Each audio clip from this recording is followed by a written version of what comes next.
Halo teman-teman semuanya, balik lagi di video gue. Nah, kali ini gue mau bahas dikit tentang sejarah ya, sebuah bangunan sejarah yang ada di Jakarta. Dan ini ikonik banget. Kali ini gue mau ngebahas tentang Gelora Bung Karno. Nah, ini gue di sini udah menyiapkan beberapa fakta tentang Gelora Bung Karno yang akan gue sampaikan kepada teman-teman. Nah, ini daripada lo iseng ya kan ngeliat video-video yang gak jelas, mendingan kita tambah knowledge, tambah ilmu.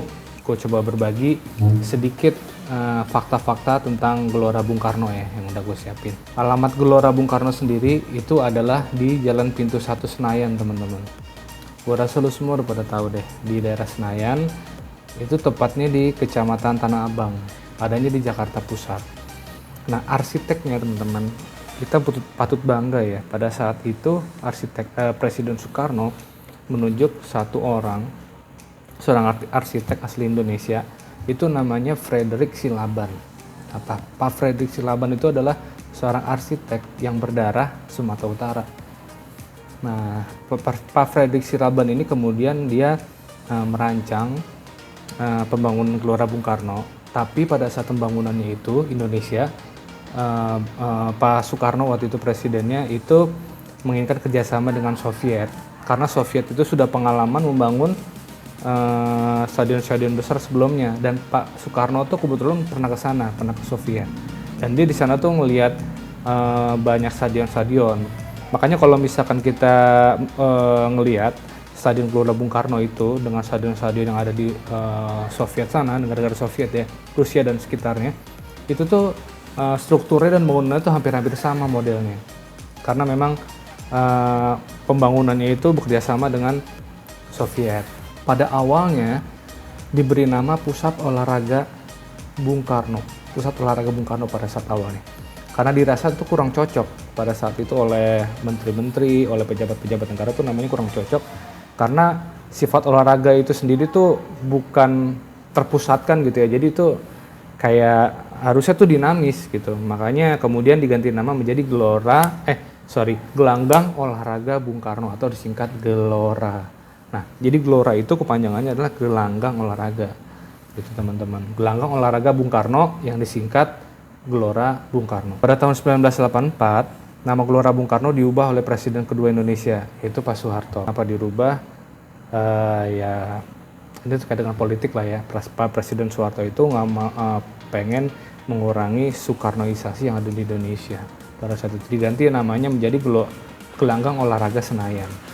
Nah, tapi pada saat masuk era reformasi, pada saat itu presidennya Gus Dur, diganti lagi menjadi Gelora Bung Karno, dan itu disetujui oleh DPR pada saat itu karena untuk mengenang sang proklamator di komplek olahraga itu. Jadi namanya dirubah sama Pak Soeharto dari jadi Gelanggang Olahraga Senayan, kemudian dirubah lagi menjadi balik lagi namanya jadi Gelanggang Olahraga Bung Karno, Gelora Bung Karno.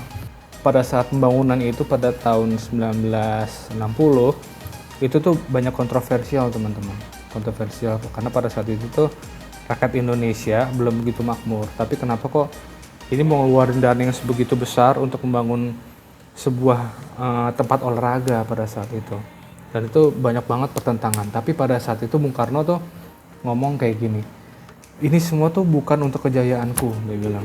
Pada saat itu ya terjadi kontroversial. Semua ini dibangun demi kejayaan bangsa, supaya bangsaku dihargai oleh seluruh dunia. Wah, keren banget.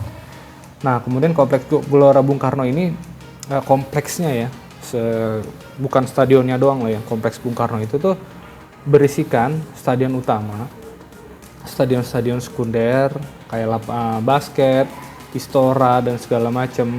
Kemudian lapangan sepak bola yang stadionnya itu sendiri, atau yang bukan stadion, yang di luarnya kayak lapangan ABC dan segala macam. Kemudian stadion air itu ya akuatik, itu yang sekarang namanya akuatik, yang buat pertandingan renang dan loncat indah dan lain sebagainya.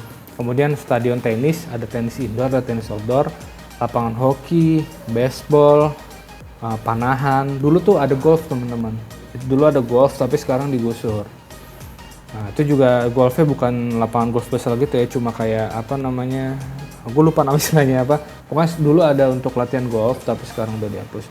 Serta beberapa gimnasium dalam ruangan. Jadi dalamnya GBK itu tuh di stadionnya itu ada gimnasium itu dalam ruangan.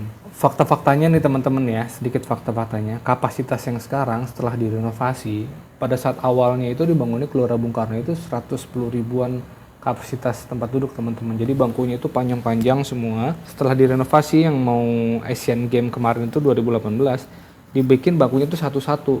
Jadi bukan bangku panjang lagi tapi dibikin bangku satu-satu. Sehingga kapasitas yang sekarang itu adalah 77.193 tempat duduk. 77.193 tempat duduk teman-teman. Nah, stadion utama Gelora Bung Karno itu adalah merupakan bagian dari satu komplek GBK yang dibangun dalam kurun waktu 2 tahun dulunya dibangun stadionnya itu. Stadionnya Gelora Bung Karno itu ya. Dibangun tahun 1960 sampai 1962. Kenapa dibangun pada saat itu? Karena pada saat itu Indonesia ditunjuk untuk menjadi tuan rumah Asian Games keempat. Jadi Indonesia ditunjuk jadi tuan rumah Asian Games keempat. Kemudian Pak Presiden Soekarno menginginkan ada satu buah komplek olahraga terbaru yang bagus, yang berskala internasional pada tahun 1960. Dibangunlah selama 2 tahun stadion itu teman-teman, dan sekompleknya itu dibangun. Ada renovasi besar-besaran teman-teman setelah dibangunnya itu pada saat tahun 62 jadi. Renovasi yang sangat besar-besaran yaitu pada tahun 2018 kemarin teman-teman ya. Nah, GBK pun direnovasi dengan menelan biaya 700 miliar teman-teman. Jadi diperbaharui, teknologinya ditambah, bahkan di sana itu CCTV-nya teman-teman. CCTV di sana tuh bukan 4K lagi tapi 7K, bayangin. 7K teman-teman. CCTV-nya di sana tuh per kamera tuh 7K. Jadi di zoom banyak banget itu tuh nggak akan pecah gitu. Jadi 7K itu besar banget resolusinya teman-teman ya. Dan mereka tuh pengelola GBK tuh udah pasang di banyak banget titik di sana. CCTV-nya 7K. Wah, gokil banget. 700 miliar menelan biaya negara untuk berenovasi dan digunakan dengan sukses di Asian Games 2018. Nah, GBK ini adalah stadion terbesar di Indonesia, teman-teman. Karena tadi yang sudah saya bilang di awal, kapasitasnya yang mencapai 77.193, itu belum ada yang sebanyak itu selain Stadion Gelora Bung Karno. Dan sekarang ini menempati yang ke-28 stadion terbesar yang ada di dunia. Nah, pemilik daripada Gelora Bung Karno ini sendiri adalah Kementerian Sekretariat Negara, teman-teman. Jadi, ini dikelola negara langsung. Komplek Gelora Bung Karno itu dikelola oleh negara langsung, dengan operatornya adalah Pusat Pengelola Kompleks Gelora Bung Karno. Nah, Pusat Pengelola Kompleks Gelora Bung Karno ini adalah sebagai operasionalnya dan pemeliharaan secara keseluruhan. Jadi kalau misalkan lo mau bikin acara di sana, lo bisa ngubungi Pusat Pengelola PPK Gelora Bung Karno. Biasanya PPK GBK disingkatan. Lo mau bikin acara, lo mau bikin izin, lo mau pokoknya berhubungan dengan Gelora Bung Karno itu, lo mau bikin event dan segala macam, lo bisa menghubungi PPK Gelora Bung Karno, PPK GBK. Ada satu hal yang menarik teman-teman, di mana pada saat dulu itu ada rekor kehadiran terbesar atau penonton terbanyak di stadion itu teman-teman. Tahu nggak sampai berapa? Sampai 150.000 orang yang ada di dalam stadion itu. 150.000 orang, wow, gila, gokil banget. Waktu itu ada laga sepak bola Persib Bandung versus PSMS Medan tahun 1985. Ya, ini terlepas daripada ada aksi demo, ada aksi reuni-reunian, ada aksi kampanye apa segala macam, tapi kan sebenarnya peruntukan stadion itu kan untuk olahraga. Jadi rekor di sini yang dicatat itu adalah rekor pada saat kegiatan olahraga. Nah, jadi rekor kehadiran terbanyak adalah 150.000 orang. Itu laga sepak bola Persib Bandung versus PSMS Medan tahun 1985. Nah, gitu aja teman-teman beberapa info-info dari gua, fakta-fakta dari gua tentang Gelora Bung Karno.